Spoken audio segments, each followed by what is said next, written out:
Good morning and God bless you. Today is Saturday of the second week of Ordinary Time. As you can see, I'm recording this in a different location today, right here in the rectory. And so today also is a special feast day of Our Lady of Guadalupe. She is the patroness of the Americas for evangelization. She's also the patroness for the unborn.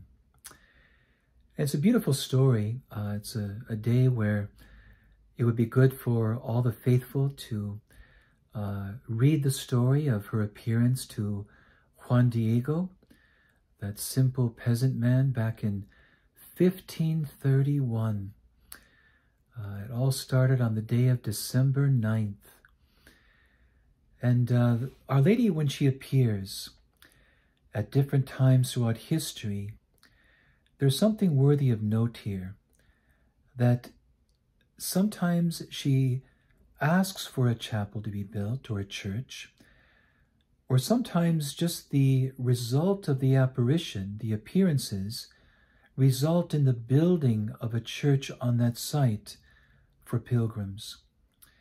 And in this case, it was very much the request of Our Lady that the Archbishop in Mexico City would build a church right below the hill Tepeyac at her request.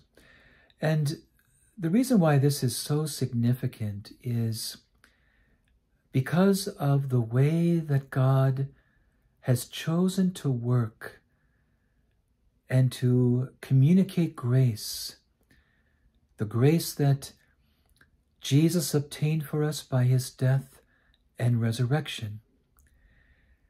And so the question is, how does that grace, that power, get from the cross, from the Paschal mystery to us, to God's people?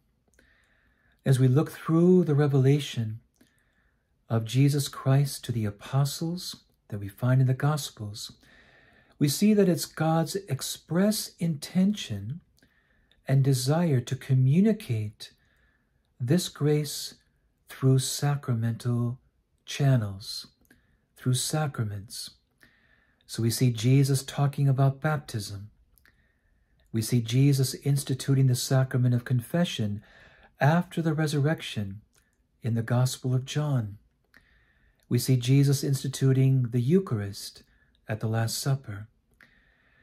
And so the reason why churches are the wish of Our Lady is because it is in our Catholic churches that people are brought into these powerful, grace-filled encounters with Jesus. Because it's in our churches where these sacraments are celebrated. And so let's praise the Lord this day. Let's thank God for this gift of Our Lady. And what's beautiful about this particular incident in church history, and the reason why Our Lady of Guadalupe is the patron of evangelization, is that after the church was built, it was actually it started out as a small adobe church that was built just below the hill Tepeyac. This church began to draw all kinds of pilgrims. And within 10 years, 8 to 9 million natives from that area were converted. They were baptized and introduced to the faith of Jesus Christ. And that's a lot of people. 8 to 9 million within 10 years. Whenever Jesus and Mary are working together, it's so abundantly fruitful. And so let's thank God today for the gift of Mary, for this special appearance on our continent that has produced so much fruit in conversions, in healings, in the renewal of hope, and of many other graces.